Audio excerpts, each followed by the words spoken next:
안녕하세요. 다란입니다. 제가 며칠 전에 장문의 메일을 한 통 받았어요. 30대 후반의 아이를 키우시는 한 여성분이셨는데요. 제 영상을 보시고 결혼하고 육아를 하면서 잠시나마 접어두었던 통번역사의 꿈을 다시 꾸게 되었다. 그러면서 여러 질문을 해주셨습니다.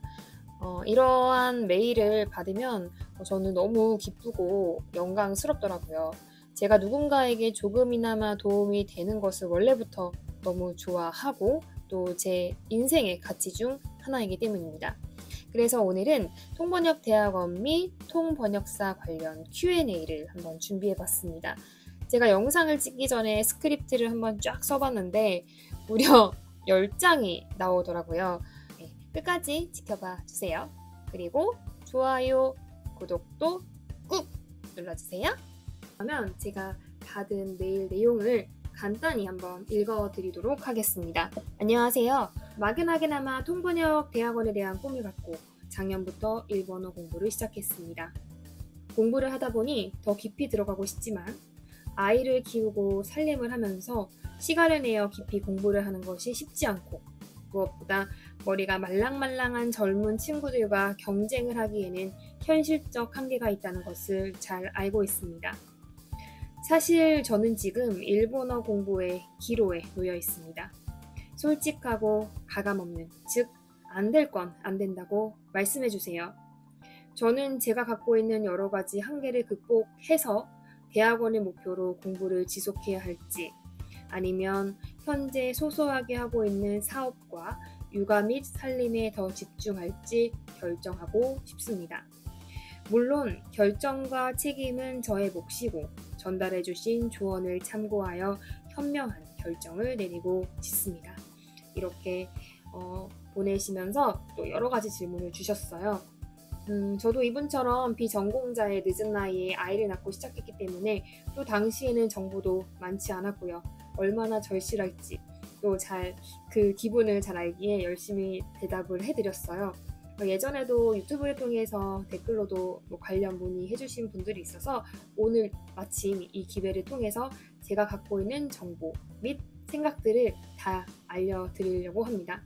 그런데 이거는 어디까지나 제 주관적인 의견이기 때문에 여러분들은 참고만 해주시면 감사하겠습니다.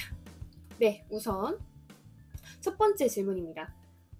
통번역대학원 입시 난이도 및 유형은 어떻게 될까요?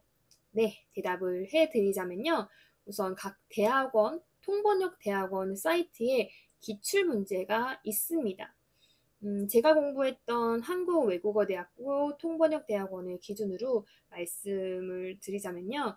문제가 요약하는 문제, 즉 한국어를 듣고 일본어로 요약하는 문제, 일본어를 듣고 한국어로 요약하는 문제, 그리고 한국어 장문, 일본어 장문 이렇게 문제가 유형이 있습니다. 참고로 저는 이제 시험 보기 전에 기출 문제를 보고 너무 어려워서 바로 포기했던 기억이 있어요. 왜냐면 내가 이 시험을 볼 때가 아직 아니구나 했었던 것 같은데 그게 한국어 지문 자체가 이해가 안 되더라고요. 그래서 당시에는 시사적인 글에 약했고 한국어 지문조차 이해가 안 되는데 내가 이 공부를 할 때가 아니다라고 생각해서 바로 신문 구독하고 막 결국에는 쌓여만 갔지만 호들갑을 떨었던 기억이 있습니다.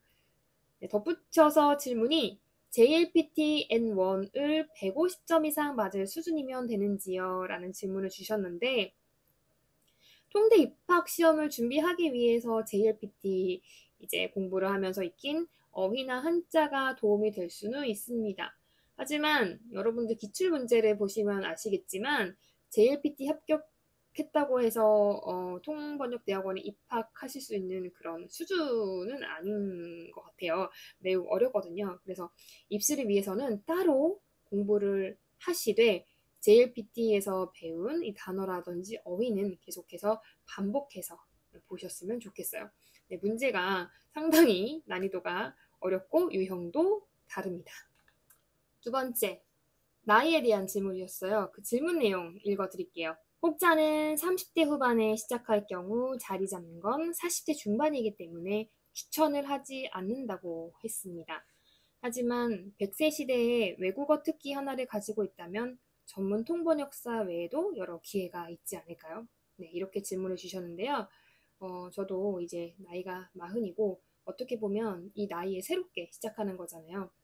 그런데 저는 장담컨대 이 부분에서는 정말 자기 하기 나름이라고 말씀드릴 수 있을 것 같아요. 저는 현재 통번역 일도 하면서 일본, 한국 분들에게 그 각각의 언어도 가르쳐 드리고 또 가끔은 한국 비즈니스 관련 조언도 드리고 또 이렇게 여러분들과 유튜브로 소통을 하는 유튜버로서도 활동하고 있잖아요. 그래서 저는 단순히 제가 통번역사뿐만이 아니라 일본과 한국을 잇는 가교 역할, 즉 중간 역할도 하고 있다고 생각을 하면서 일을 하고 있기 때문에 저는 저의 가능성은 무한하다고 생각합니다. 네. 현재는 100세 시대지만 제가 조금 나이가 들면은 120세, 130세 시대도 될 것 같기 때문에 시작에 늦은 나이는 없지 않을까요?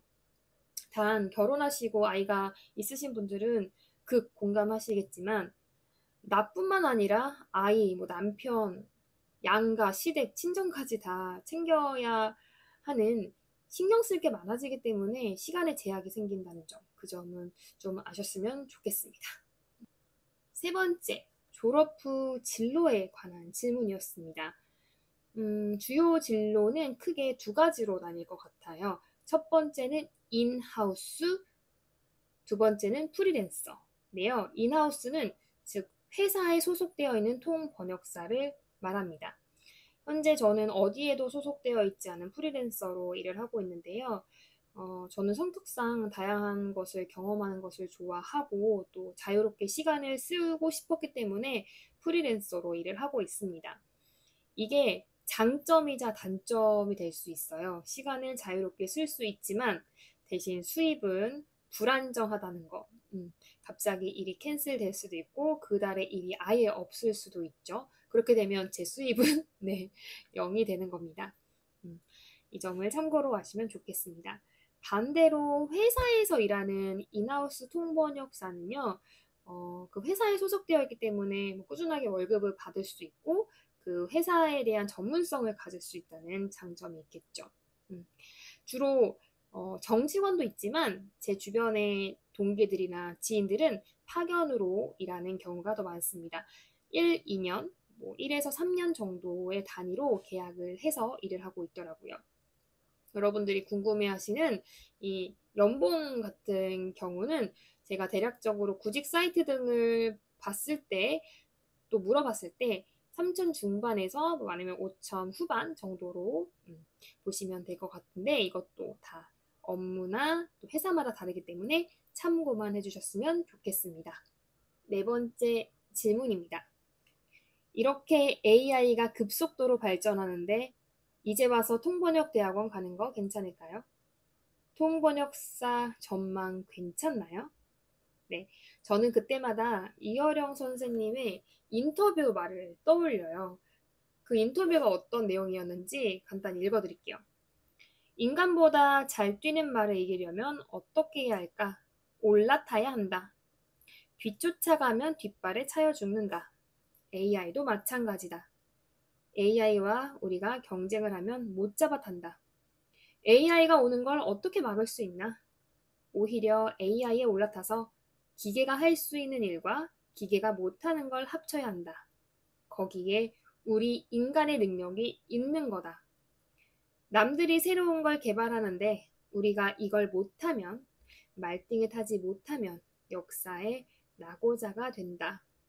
라고 하시면서 이제는 AI를 탄 사람이 세계의 지도자, 지배자가 된다고 하시면서 디지로그의 의미와 AI 시대의 대응에 대한 견해를 밝히셨습니다. 네, 저도요, 번역할 때 팝하고 챗 GPT 등을 함께 쓰면서 도움을 받고 있습니다. 참 편리하더라고요. 이렇게 간단한 통역이나 번역은 사람을 쓰지 않아도 되니까.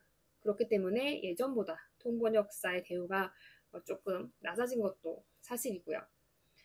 그런데 저는 이렇게 생각해요. 결국 이러한 세계에서 살아남는 사람들은 이 AI를 경쟁 상대가 아니라 수단으로 사용할 수 있는 능력, 그런 능력을 갖춘 분들이 아닐까 싶어요. 그렇기 때문에 이 기계가 대체할 수 없는 나만의 특별한 자신의 무기를 만드는 게 이제 향후에 더 필요하겠죠. 그렇기 때문에 통번역사들은 더 노력을 해야 된다라는 그런 건 있겠지만, 어쨌든 저는 이 분야뿐만이 아니라 이 AI의 대응은 다른 분야도 마찬가지가 아닐까 싶어요. 그래서 저도 뭐 막막하고 우선은 두렵지만 하루하루 성장해 나간다는 느낌으로 공부하고 다양한 경험을 쌓아서 저만의 무기를 만들어 나가려고 하고 있습니다. 네, 5번째 질문입니다. 다은님과 같은 비전공자들이 일어일문 전공자, 태어난 사람, 교환학생이나 워홀 다녀온 분들과의 격차를 극복하기 위한 방법이 있으실까요? 네, 제가 천재가 아닌 이상 극복 방법은 그들을 따라잡기 위해 꾸준히 하는 수밖에 없더라고요. 어느 정도의 임계점에 도달하고 나면 그 수준이 비슷해지기 때문에 어떻게든 그 임계점에 도달하기 위해 노력하고 그 이후에는 스스로 단련하고 다듬어 나간다 생각하시면 될 것 같아요.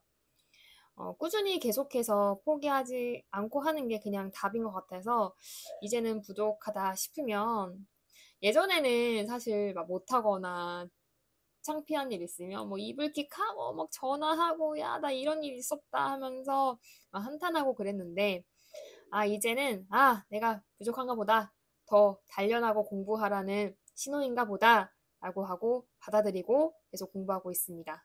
네.